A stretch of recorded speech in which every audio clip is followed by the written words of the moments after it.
السلام عليكم ورحمة الله وبركاته. بسم الله الرحمن الرحيم. الحمد لله رب العالمين، وأصلي وسلم على أشرف الأنبياء والمرسلين نبينا محمد عليه وعلى آله أفضل الصلاة وتم التسليم. أحمد الله تعالى أيها الإخوة والأخوات أن بلغنا هذا الشهر الكريم، وأسأل الله جل وعلا إذ بلغنا ساعاته وأيامه أن يجعلنا فيه من المقبولين، وأسأل الله تعالى أن يجعلنا ممن تسلموا رمضان كاملا وسلموه كاملا، كما أسأله جل وعلا كما جمعنا في هذا المسجد المبارك على غير دنيا تضمنا ولا أنساب تجمعنا، أسأل الله جل وعلا أن يجمعنا يوم القيامة في مقعد صدق عند مليك مقتدر، وأن يعز الإسلام والمسلمين في كل مكان، وأن ينصر الأمة في هذا الشهر الكريم، وأن يشفي صدورنا من أعداء الدين. أيها الأحبة الكرام، عندما يتأمل الواحد منا في واقع المسلمين اليوم يجد عجبا من العجب من أحوالهم التي لا تسر الصديق في الحقيقة، بل أحيانا ندعو وراء الإمام في صلاة التراويح ويقول الإمام اللهم أعز الإسلام والمسلمين واخذل الشرك والمشركين، ونحن نقول آمين، وتتقطع قلوبنا على أحوال إخواننا في أماكن كثيرة، سواء في العراق أو في أفغانستان أو في الشيشان أو في فلسطين أو في دارفور، أو ربما ما قد يحصل في الصومال من جرح جديد إلى غير ذلك. كلنا نتألم ونتقطع، وأحيانا نقول آمين وراء الإمام. ولو سألت بعضنا عن جدوى قوله آمين، هل تتوقع فعلا أن ينتصر الإسلام، أن تخرج أمريكا مثلا من العراق، وأن يخذل اليهود في فلسطين، وأن يظهر الدين، وأن يتوقف ما يقع في الإعلام في أحيان كثيرة من استهزاء بأهل الدين أو استهزاء بغيرهم من أهل الصلاح؟ هل تتوقع أن هذا يقع؟ أحيانا نقول نعم، لكننا في قلوبنا غير متيقنين بشكل تام. تعالوا نناقش هذه القضية مع قلوبنا من خلال 3 نقاط. النقطة الأولى أن النبي صلى الله عليه وسلم لما بعث إلى الناس بهذا الدين كانت الأرض كلها على الشرك، وما في الأرض من يقول الله الله. بعث عليه الصلاة والسلام وحده، وجعل أتباعه يعذبون في كل مكان، وكان عليه الصلاة والسلام يمر بالصحابة يمينا ويسارا وهم يعذبون ولا يملك لهم شيئا. يمر عليه الصلاة والسلام ببلال وسيده أمية بن خلف يعذبه بأنواع العذاب، وكان أمية بن خلف يتفنن في أنواع العذاب التي يعذب بها بلالا. هل رأيت ما يفعله النصارى مع إخواننا في أبو غريب من كيفية تنويع العذاب؟ مرة يربط بحبل ويجر كما يجر الكلب، ومرة يجعلون وهم عراة كمثل الهرم. ما يفعله أولئك بإخواننا في غوانتنامو كان أمية بن خلف والكفر ملة واحدة يفعل ببلال مثل ذلك، يضربه بعصا، يضربه بصوت، يضربه بسيف، يطعنه بخنجر، يضربه بحربة، حتى كان إذا سقط بلال على الأرض يربط إحدى رجليه بالحبل والثانية بحبل آخر، ثم يدعو ببعض الغلمان ويقول لهم يلا سباق، ويبدأ هؤلاء معهم حبل يجرون رجلا وأولئك يجرون رجلا، وهو رضي الله تعالى عنه يسحب على رمضاء مكة وعلى حجارتها وترابها، وربما اصطبغت تلك الحجارة ببعض دمه وقيحه وصديده، والنبي صلى الله عليه وسلم يمر به ولا يملك له شيئا. صبرا يا بلال، ما يملك له، ما يستطيع أن يفعل شيئا. يعلم عليه الصلاة والسلام أن الله سيحاسبه يوم القيامة على قدراته التي يستطيع أن يقدمها. الله جل وعلا لن يحاسبك على قدرات ليست في مقدورك.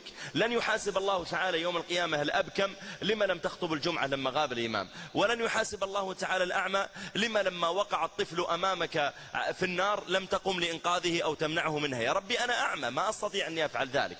وكان عليه الصلاة والسلام يمشي في دعوته ويرى هذه الآلام.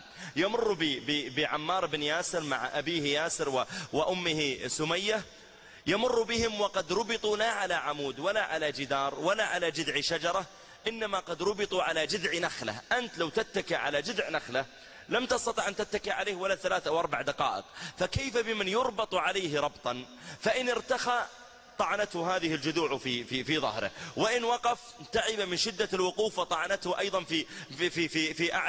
في كتفيه وفي أعلى ظهره. ويمر عليه الصلاة والسلام وإذا أبو جهل يعذبهم بأنواع العذاب، تارة يضرب بصوت وتارة يطعن بخنجر وبأنواع العذاب، وما يستطيع يفعل شيئا. يمر صحيح ويتألم عليه الصلاة والسلام ولا يصيبه السرور لما يرى مثل ذلك، ويود عليه الصلاة والسلام لو أنقذهم، لكن ما يستطيع. لم يجعل له رب العالمين قدرة في أن ينقذهم مما هم فيه من عذاب. فكان عليه الصلاة والسلام ينظر إلى السماء وينظر إليهم ويقول صبرا آل ياسر إن موعدكم الجنة. يعني ما أستطيع أني أفعل شيئا، أنا أتألم كما تتألمون وأتقطع كما تتقطعون، وأود لو أستطيع أن يقدم لكم شيئا، لكن ما أقدر. كما نرى نحن، من منا أيها الإخوة لم يتألم لما يرى صور إخواننا في غوانتنامو وأولئك الكلاب يقفون عن يمينهم ويسارهم ويجرونهم جرا، أو يحلقون لحاهم ويعبثون بهم؟ من منا لا يتألم لما يرى ما يقع لإخواننا في فلسطين أو في غيرها من الأماكن أو في العراق أو في غيره؟ من منا لا يتألم؟ الذي لا يتألم ينبغي أن ينظر في إيمانه. لكن هل تستطيع أن تفعل لهم شيئا؟ كان النبي صلى الله عليه وسلم يتألم أشد الألم وهو يرى هؤلاء، لكن ما يقدر أن يفعل شيئا، فكان يقول صبرا آل ياسر إن موعدكم الجنة. ويقبل أبو جهل إلى سمية ويضربها بحربته مرارا حتى ينتشر شعرها على جسدها وتسيل دماؤها من جراحها، وربما انكشفت بعض عورتها وهو عليه الصلاة والسلام ما يملك لها شيئا. فيقبل أبو جهل ويطعنها بحربة في أسفل بطنها حتى مزق أحشاءها، وهو عليه الصلاة والسلام يمر حتى تغسيلها وتكفينها ودفنها ما يستطيع أن يفعله المسلمون. ويمضي عليه الصلاة والسلام يتوسد بردة له في ظل الكعبة، فيقبل إليه خباب وقد تفلت يوما من العذاب، أقبل إلى النبي صلى الله عليه وسلم وقد آلمه شدة العذاب النفسي والجسدي. يقول يا رسول الله ألا تستنصر لنا، ألا تدعو لنا؟ يعني إلى متى وحنا في هالعذاب؟ ألا تستنصر لنا، ألا تدعو لنا؟ فينظر إليه النبي صلى الله عليه وسلم وهو يلحظ في عينيه شيئا ربما من تقديم تنازلات أمام الكفار، وأني يا رسول الله ما عاد عندي استعداد أني أتحمل. إذا ما عندك استعداد أنت أنك تتحمل فسوف يأتي الله بقوم يحبهم ويحبونه، وإن تتولوا يستبدل قوما غيركم ثم لا يكونوا أمثالكم. فيقوم عليه الصلاة والسلام متغير الوجه ويقول يا خباب لقد كان من كان قبلكم، ترى الدين لست أول من اتبعه، وهذا الرب لست أول من عبده، هذا الدين سحقت لأجله جماجم وجرت لأجله دماء. قال يا خباب لقد كان من كان قبلكم يؤتى بأمشاط الحديد فيمشط ما دون عظمه من لحم أو عصب. شفت المشط الذي من بلاستيك يؤتى بمشط من حديد، يعني سكاكين مضموم بعضها إلى بعض، ويمشط حتى يتقطع اللحم والعصب ويظهر بياض العظم. قال فيمشط بأمشاط الحديد ما دون عظمه من لحم أو عصب ما يصده ذلك عن دينه. قال ويوضع المنشار على مفرق رأسه فيشق باثنين ما يصده ذلك عن دينه. ثم قال عليه الصلاة والسلام والله ليتمن الله هذا الأمر. لاحظ يقول هذا الكلام عليه الصلاة والسلام بكل ثقة، وبين عينيه صورة بلال وهو يعذب، وصورة سمية وهي تطعن، وصورة ياسر وهو يموت، وصورة عمار وهو يعذب، وصورة خباب أمامه. يقول عليه الصلاة والسلام هذا الكلام بكل ثقة لأنه يتكلم بمنطق أوحاه الله تعالى إليه، ما ينطق عن الهوى. قال والله ليتمن الله هذا الأمر حتى يسير الراكب من صنعاء إلى حضرموت ما يخاف إلا الله. ثم قال عليه الصلاة والسلام ولكنكم إيش تستعجلون. اصبر يا خباب، اصبر بيجيك النصر، لا تستعجل، اصبر يا خباب، وإن مت يا خباب ما في مشكلة، هالدين يصعد على جماجم، خل جمجمتك من ضمنها، لا ولكنكم تستعجلون. ويمضي عليه الصلاة والسلام في دعوته ويقوم يصلي عند الكعبة، فينطلق أشقى قريش إلى سلا جزور وهو ما يخرج من الناقة لما تلد من فرث ودم ومشيمة، ويقبل به يتقاطر منه النتن بين يديه ويضعه على رأس النبي صلى الله عليه وسلم وهو ساجد.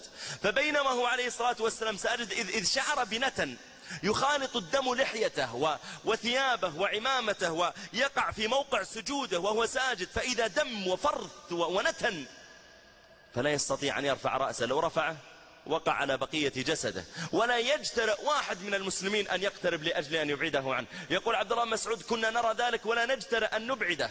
يقول الراوي وجعل أولئك الكفار يضحكون حتى جعل بعضهم يميل على بعض.